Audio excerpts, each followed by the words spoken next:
Join me on an unforgettable journey as I travel from the bustling city of Islamabad to the breathtaking landscapes of the Skardu Valley. Over the next 5 days, we'll venture through rugged mountain passes, discover hidden gems, and experience the raw beauty of Pakistan's northern wonders. First, we've got to take one of the world's most dangerous flights to get there. Okay, we are in Islamabad airport and today the journey to the northern regions start. I'm about to head on a flight up to Skardu. I'm really looking forward to that. I'm going to get on the right side of the plane because I really want some terrific views of the mountain ranges. Hopefully seeing Nanga Parbat would be my first ever 8,000 peak to see. Now, I'm from Australia, we don't really have many high mountains, so I'm really excited to be amongst them. Now, weather conditions up in Skardu, because it's winter, it averages about -5 as a top during the middle of the day and gets down to about -10 at the moment, so it's really going to be a test because I've never ever been in places that cold in my life. Boom. Steady. Thank you. Thank you. Now on this flight, I'll be flying over the Karakoram Range, which is a very famous mountain range. Now, this is famous for its very high peaks and it's home to the world's largest glaciers apart from polar regions. So if you can hear that, there's actually prayers inside the plane, which is very interesting. I've never seen this before, not even Turkish Airlines.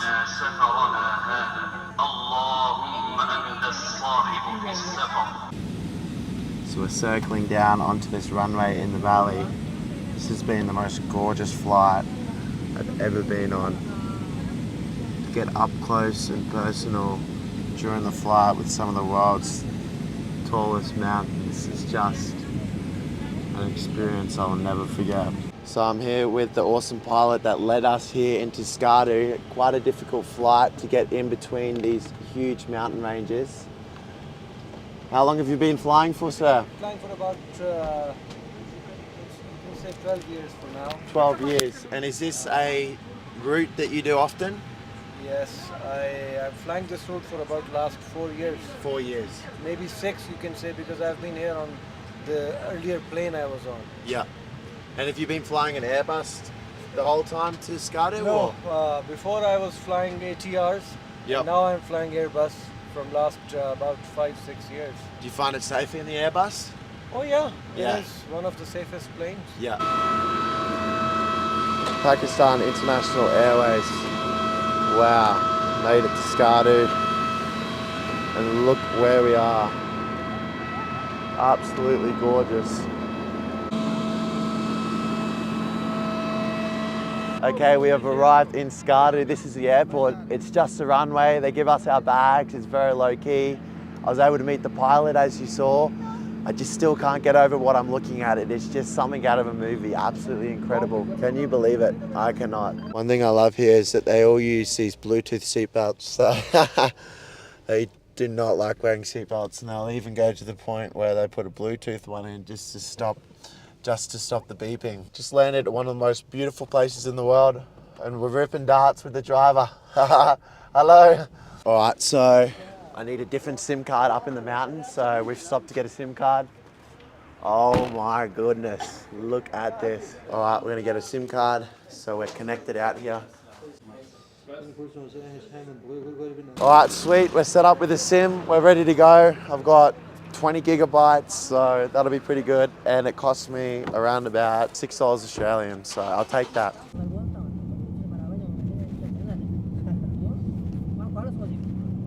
Okay, we're in Skardu. We're about to go to the cold desert, which is the highest desert on Earth. So I can't wait to see that. I'm gonna get the drone up and we're gonna get some sick pictures. I cannot believe this place. It is actually magical and it is so cold.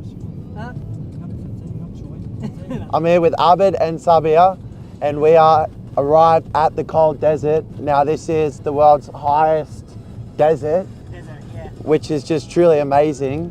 And to have a desert that is between snowy mountains and a desert with snow is unreal. So here is the snowy desert. So this is the Shigar Desert, and Shigar is the home to K2. Now K2 isn't close, but it is part of this region.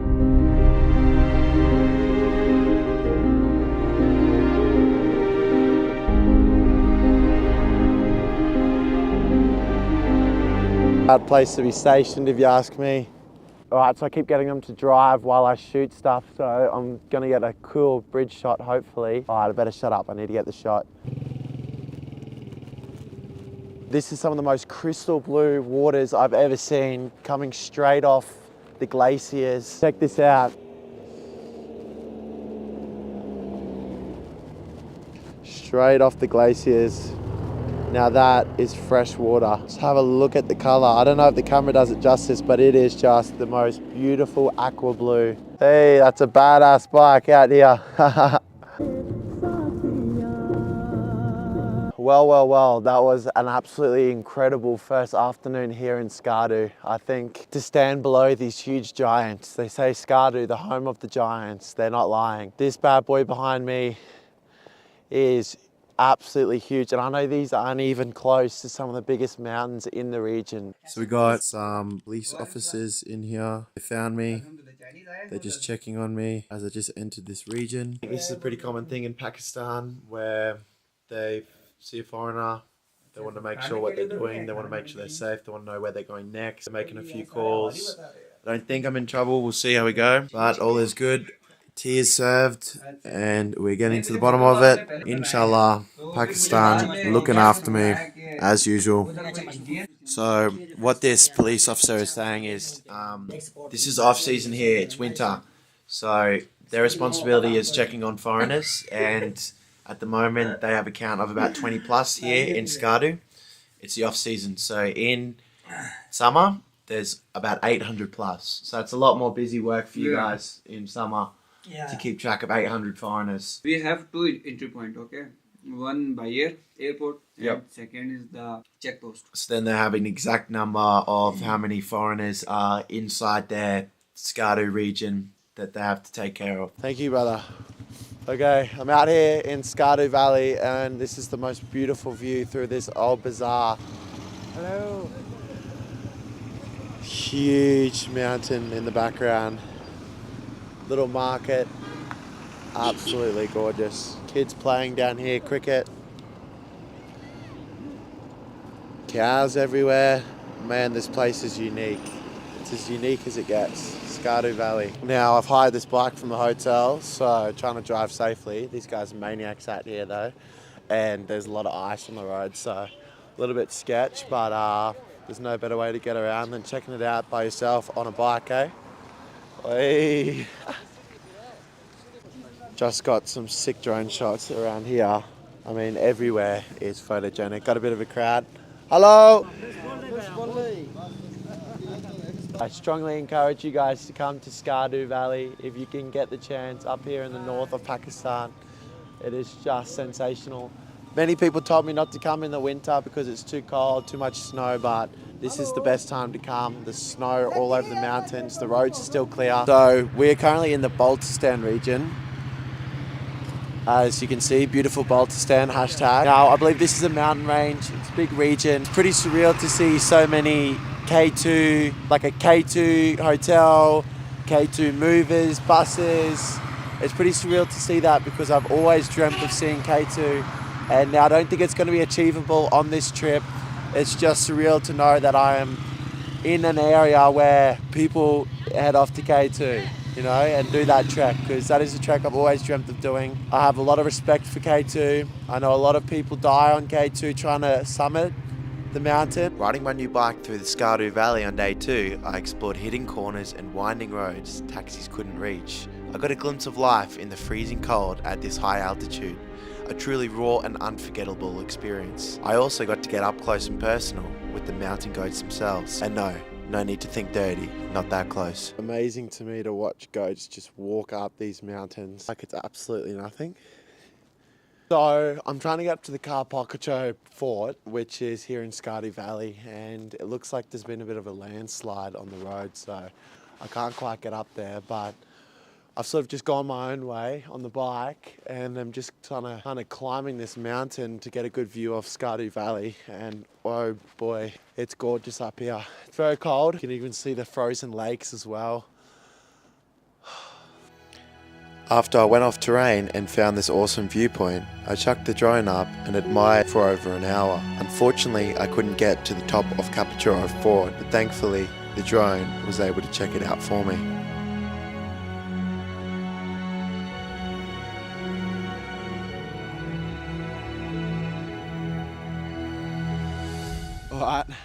Alright, so we're now up here doing some drone repairs. Looks like I was hearing a funny sound on my drone when I was getting some shots when it was flying.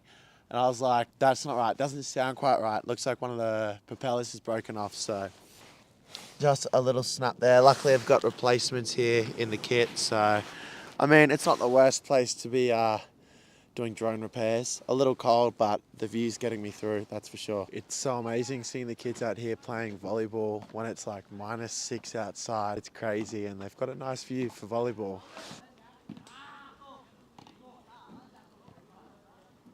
Kids are playing everywhere. They've all got their cold weather gear on, and they're all playing with each other in the streets and in the dirt, and playing volleyball, playing cricket, kicking the ball. It's awesome to see. It's something that you don't really see in our society, in the Western society, as much anymore, but they are really friendly with each other, and they're always happy and they're always smiling. So there's some sort of event happening out here. Not too sure what's going on. I'm just looking for some lunch. ولعنة الله على أعدائهم أجمعين قال الحكيم في قرآن المجيد. I'm really finding it difficult to find places to eat out here. It's very limited places, and I just cannot find places that I'll eat at other than fast food, and I'm not usually that fussy. Okay, so I'm in my guest house that I'm staying at, and I'm going to try and attempt to make chai for the first time. Now, I've been in Pakistan for nearly 3 weeks, and I couldn't tell you how many chai teas I've had. Now, if you don't know what chai is a traditional tea here in Pakistan. I believe it is traditional Pakistan. I'll double check that. Nowhere else have I been where I've had chai. Now, chai is a tea. It's so beautiful. It's so tasty. It's full of sugar. And I'm going to quickly walk you through how I'm going to make it, attempt to make it anyway, and I hope it's tasty. So because where I am, where I'm all the way out in the mountains, I'm really remote. We're just running off boiling water. There's no electricity, so we're not doing kettles or anything, and I have no problem with that because it suits the vibe where I am. So basically then I will add chai, then I will add milk. I'll let it boil. Then it will be milky water boiling, and then I'll add the chai tea into it, stir it around, and should be ready to go. Also, first time on this trip, I've been able to have a kitchen now, so I can start making my own food, which is nice. So I got some tomatoes, some eggs, some grapes, some bread. So I'm really looking forward to breakfast tomorrow morning. And I can save even more money and travel for longer when I cook at home like this. Plus, I miss making my own food. Okay, we added the chai. I'm waiting for it to turn that beautiful golden colour that I'm used to seeing. I really hope this tastes good and that I nail my first ever chai. Okay, and just like that, I think I have prepared my first chai. I am the chai expert here saying, Abed? Yes. Says I am an expert at chai. First time. Yeah, I'm proud of that. Yeah. I made a bit too much chai, but I'm going to put this on top and then I will leave that for later. Okay, and the finished product, chai. I got some biscuits on the side. We got the sugar. We got the fire running. Does it get better than this? And yes, I do plan on getting a bit of a shave done. Don't worry. Okay, so it is day 3 here in Skardu. Pretty chilly. It's about 11 a.m. The fog's kind of starting to settle, so that's good. We can start to see the mountain peaks. I'm off on my motorbike to Lake Kapuchu, Lower Kapuchu. It should be a nice and scenic bike ride there, and I'm looking forward to it. So this is actually Shingrilla Lake here that is half frozen and half not frozen. Oh, it is so cold, but Shingrilla Lake is beautiful. It is a private lake owned by the resort. The resort have many different hotels around it. It would be such a beautiful spot in the summer as well, but as I said, it is literally like -7 to 10 out here at the moment. Frozen. These are all the hotels that surround it. I did have to pay to get in. The trusty bike here. Wow. Now here in the winter, especially Skardu Valley, from what I've seen, about 90% of things are closed. There are very few hotels that you're able to stay at, and this is because tourism isn't a very big thing at this time of year. Because it is so cold, you don't see many tourists around. In fact, I had to register with a policeman about where I was staying and what my deal and situation was here, and he told me only 20 foreigners are here, which is a very small number compared to thousands in the summer. Now, this is because the place is so damn cold that most people just aren't brave enough to come here, and not just brave enough, many things are closed. A lot of the viewpoints, a lot of the lakes, a lot of the things that you typically do here in Skardu Valley are closed in winter. So I think it's absolutely gorgeous in winter because it's snow covered and everything, and it makes it so magical, especially for a person from Australia who doesn't get to see snow very often at all. Another thing is it's very hard for these hotels to maintain the hotel during the winter if guests are to stay there because the pipes freeze. Everything freezes. It becomes a nightmare. Even in my guest house, there's only one room available that hasn't had the pipe frozen. Now these pipes will not unfreeze until summer, so that puts it into perspective of how cold it is out here.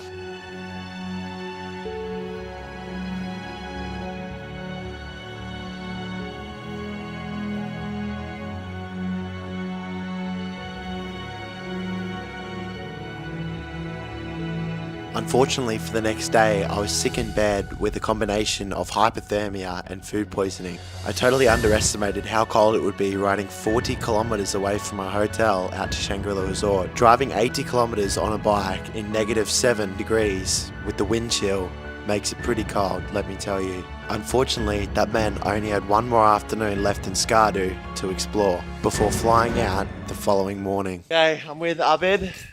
We're currently going for a walk. I think it's day 4 in Skardu. Met these lads here. They want a bit of a photo shoot with me. Hello. Hey, out here in the park, they make their own little ski ramps.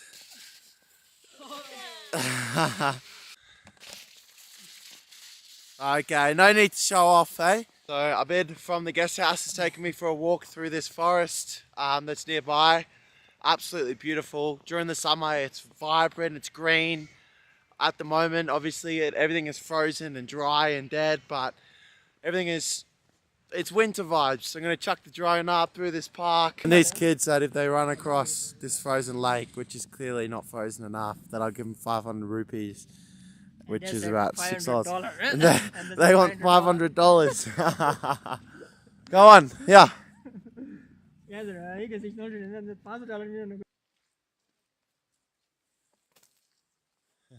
Yeah, the kids are playing cricket. Hello. Hello. Hello. How are you? Good, thank you. These boys are playing cricket right in front of the mountains. Oh,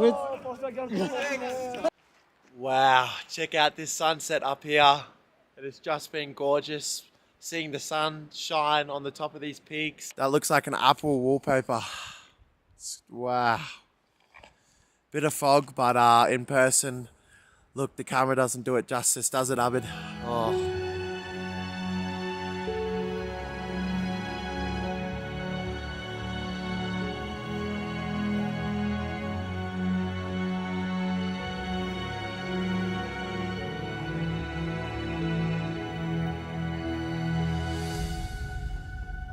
Okay, that's a wrap on my Skardu adventure.